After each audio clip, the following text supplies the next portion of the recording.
Assalamualaikum warahmatullahi wabarakatuh. Selamat datang kembali di channel BKC.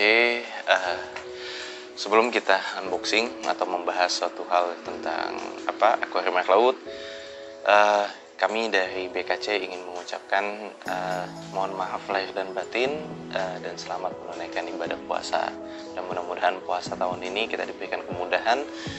Tahun lalu kita menjalankan awal COVID, dan tahun ini kita tetap ada COVID, tapi alhamdulillah bisa lebih terkendali, dan mudah-mudahan di tahun berikutnya COVID betul-betul udah bisa ditanggulangi ya teman-teman.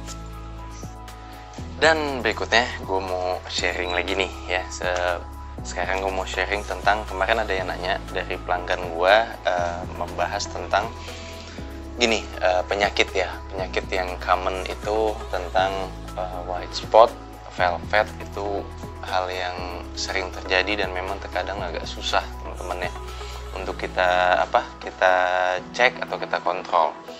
Nah gini, jadi kalau misalnya teman-teman, gue udah pernah sering bahas masalah teman-teman baru datang beli ikan baru, atau kayak gue contohnya ya, di posisi gue misalnya gue ada ikan dari supplier, itu pasti gue masukin aklamasi, dan disitu juga ada obatnya dulu, dan habis itu gue masukin ke bak karantina yang artinya di situ pure ikan baru, dan disitu juga udah gue kasih ada obat ya, cupramin ataupun cooper ya gitu, yang artinya tapi itu hanya untuk ikan. Nah itu penanganannya juga, misalnya teman-teman punya tank FO, kenapa tank FO lebih gampang untuk dirawat? Yang dalam artian gampang gini ya, beda konteksnya.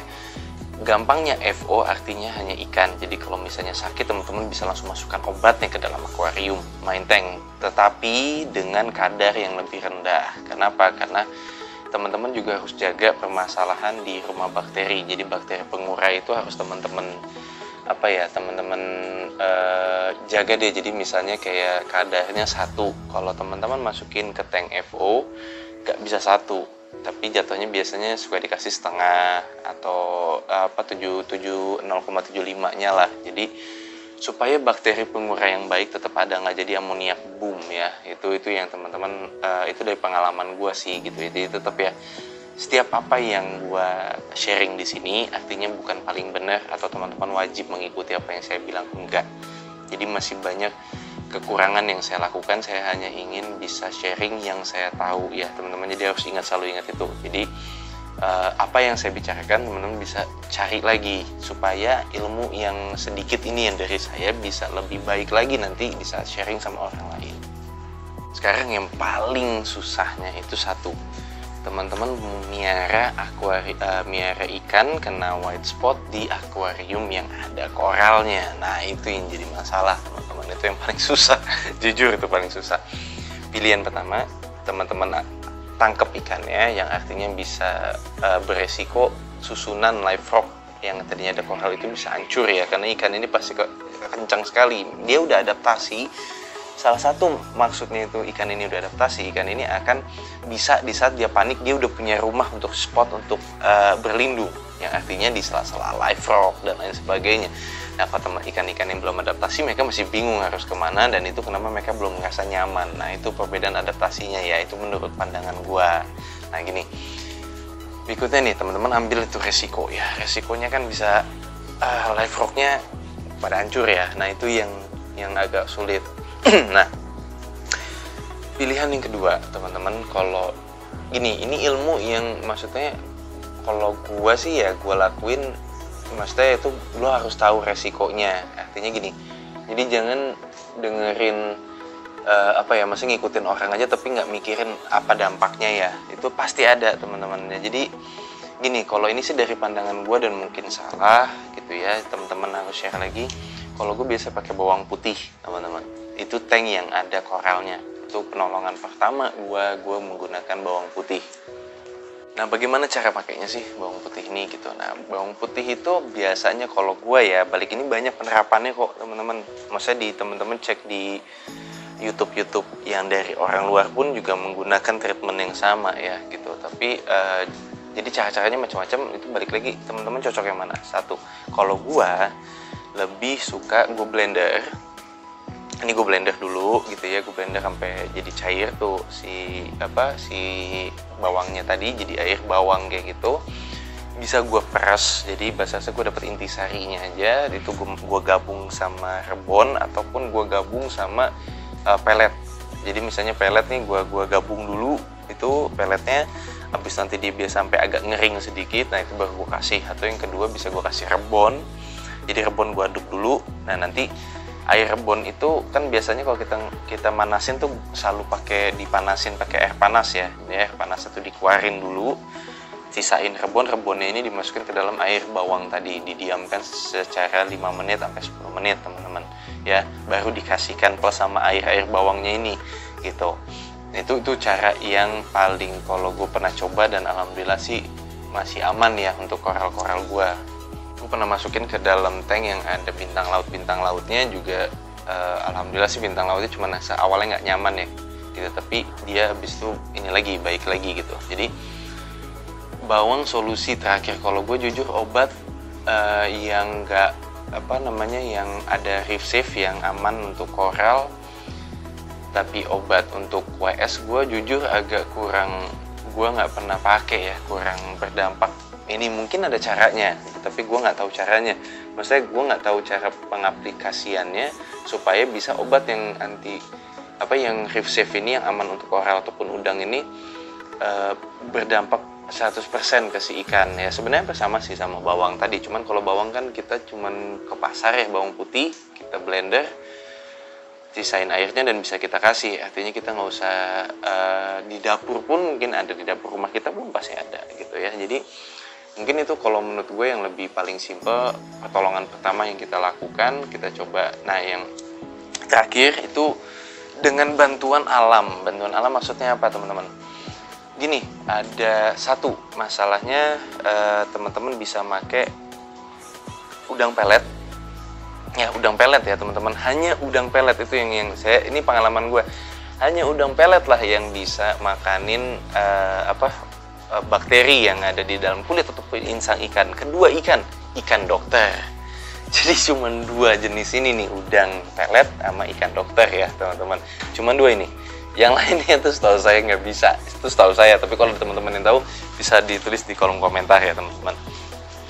Dan juga ada opsi yang menurutku paling aman juga kalau teman-teman punya ikan, ada ikan di dalam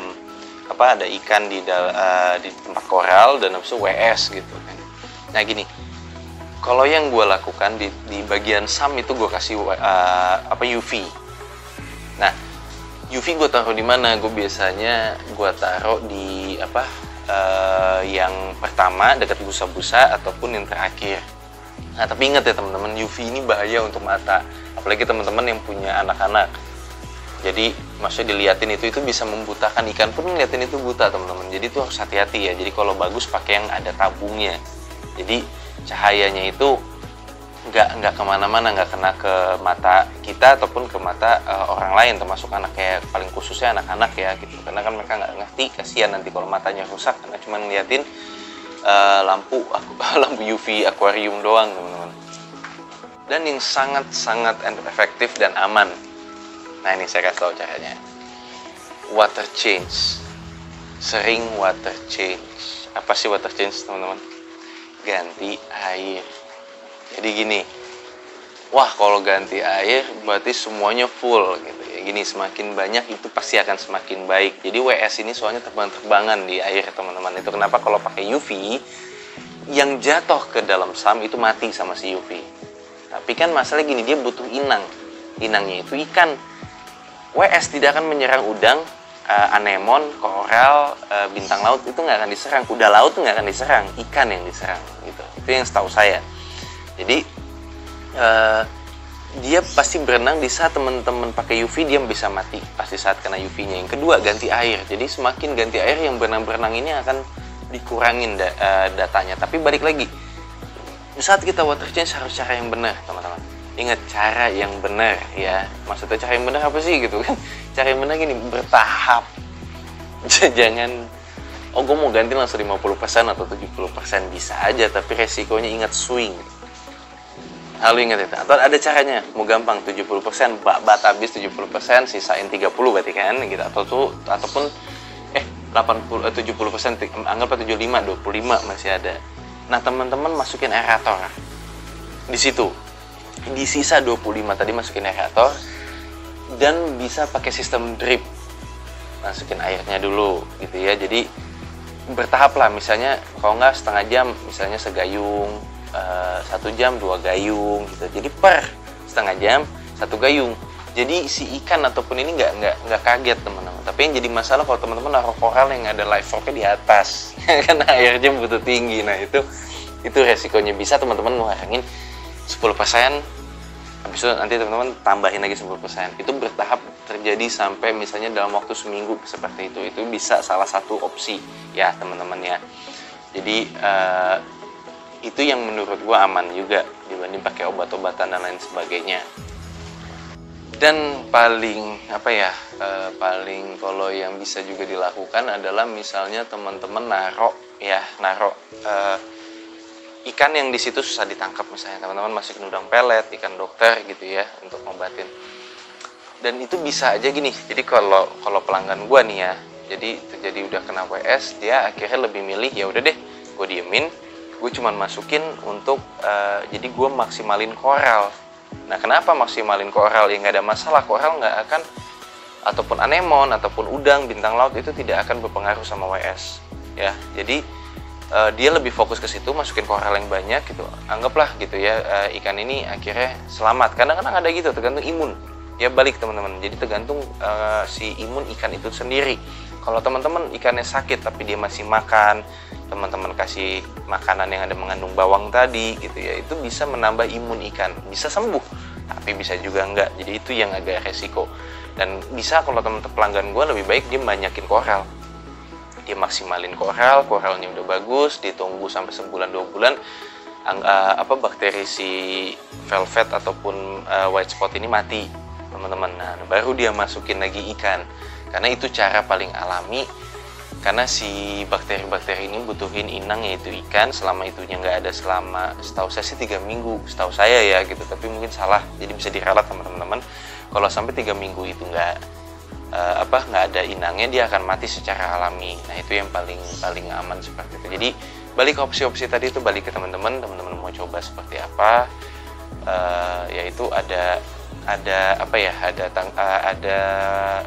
lebih dan kurangnya lah gitu ya. Dan ini juga ilmu yang saya tahu mungkin nggak ada apa-apanya bagi teman-teman. Misalnya teman-teman mungkin udah bisa lebih jago daripada saya, tapi saya cuma mau sharing, mungkin ada yang bisa bermanfaat.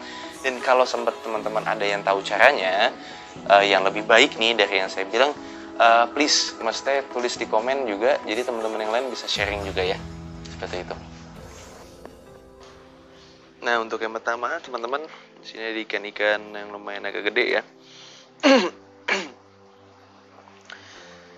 Pertama nih ada ini kepe monyong. Nah ini teman-teman, ini salah satu predator untuk makanin hama-hama di akuarium koral teman-teman. Kalau saya pakai ini, kalau saya ya gitu. Ada yang bilang ini nggak reef safe, tapi kalau menurut saya ini reef safe, karena makanin Aiptasia saya terbukti habis ya sama dia.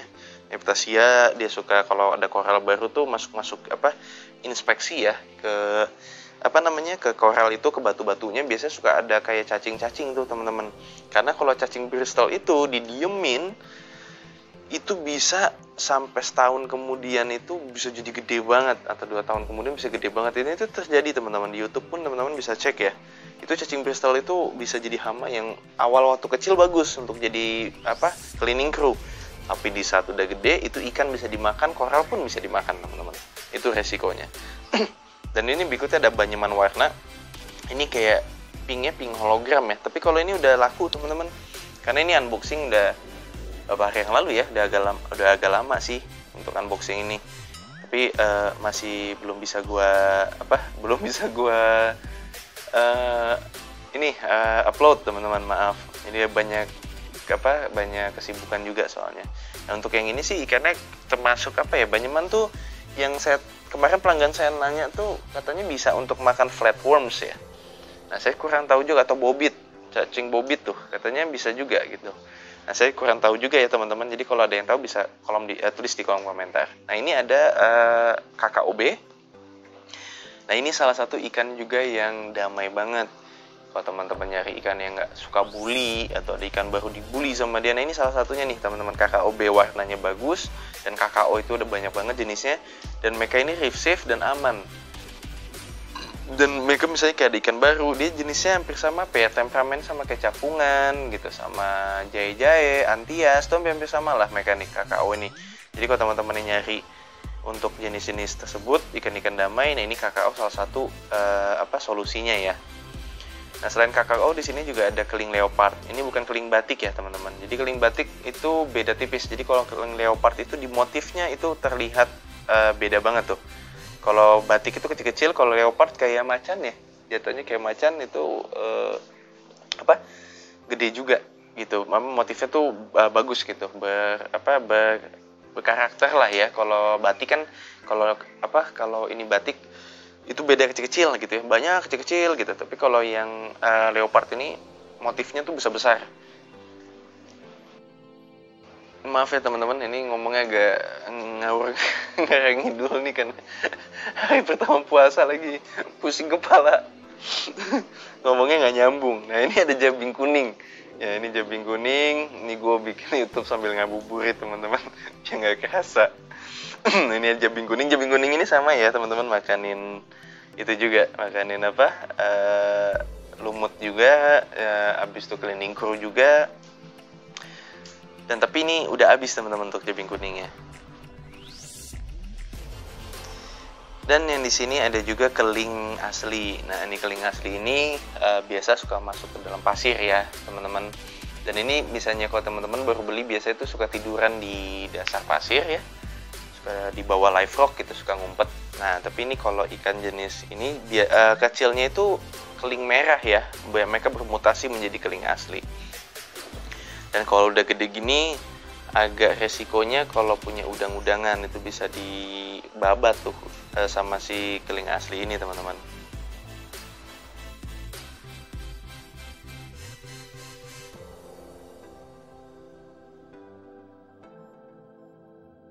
Dan berikutnya di sini ada ikan Botana Lyoko. Nah ini yang kecilnya. Kalau gedenya ini bagus teman-teman. Teman-teman bisa cek di Google ini ya, di Google gitu, Botana Lyoko yang udah size-nya besar itu motifnya tuh bagus banget. Kalau kecil memang terlihat biasa aja ya. Tapi di matanya sih udah kelihatan sih kuning. Kalau dari samping tuh, dari akuarium tuh kelihatan banget bagusnya. Dan ikan Botana ini teman-teman itu reef safe ya. Jadi teman-teman yang punya koral, pengen makan punya ikan yang jadi pemakan alga di sela-sela koral, nah ini salah satu opsinya. Dan selain itu di sini juga ada ikan hiu tempel teman-teman. Jadi hiu tempel ini, nah bagian atasnya ini yang biasa suka punya kayak hisapan ya, nempel ke si hiu teman-teman. Nah itu yang jadi misalnya hiu kemanapun dia suka nempel di bawahnya hiu. Nanti kalau hiu makan itu kan ada pecah-pecahannya tuh. Nah itu dia makanin tuh sisanya. Ikan ini paling gampang banget makan, pelet gampang, rebon makan, ikan kecil makan juga. Udah segede gini sih udah ikan kecil teman-teman ya.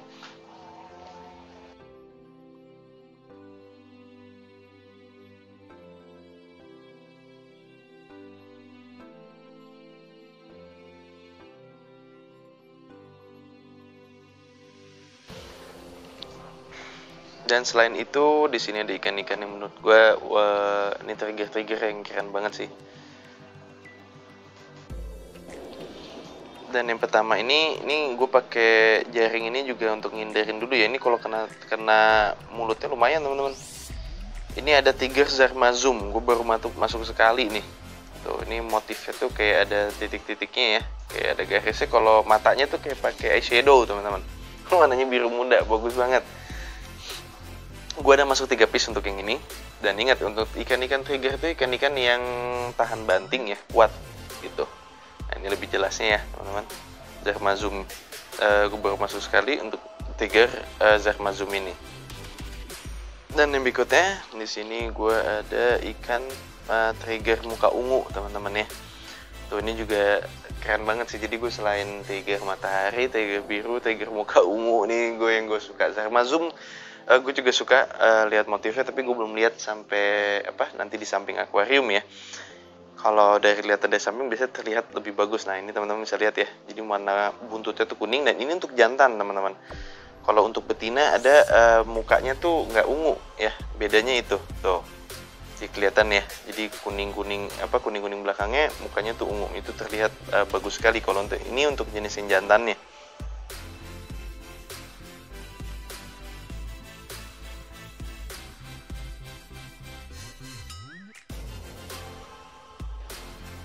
Dan di sini yang terakhir ada ikan moray, ini ikan predator. Ingat teman-teman, ini kan yang udah gede ya. Beberapa udah laku, jadi hanya sisa tinggal beberapa. Nah ini yang bisa, setahu saya bisa jumbo banget size-nya tuh. Jadi bisa gede, yang bisa di yang kayak dielus-elus itu loh teman-teman. Tapi masalahnya tetap ya, ini resikonya gede juga nih. Kalau kena gigit lumayan. Jadi tetap harus hati-hati. Ini bukan, ingat, mereka bukan hewan seperti anjing ataupun kucing yang dipegang mereka teman-teman bisa pegang-pegang. Mereka hewan untuk display yang teman-teman sayangi dan dirawat. Itu bedanya ya teman-teman. Nah, ini ada satu yang matanya kayak pakai kacamata putih, tapi ini juga udah laku teman-teman. Mungkin ini aja video dari gue kali ini. Terima kasih buat teman-teman yang subscribe, like, dan komen. Kalau ada pertanyaan tulis lagi di komen, mudah-mudahan gue bisa sharing lagi. Dan sekali lagi teman-teman, selamat berpuasa. Kami dari pihak PKC mohon maaf lahir batin. Mudah-mudahan di puasa tahun ini bisa lebih baik daripada tahun sebelumnya. Terima kasih teman-teman.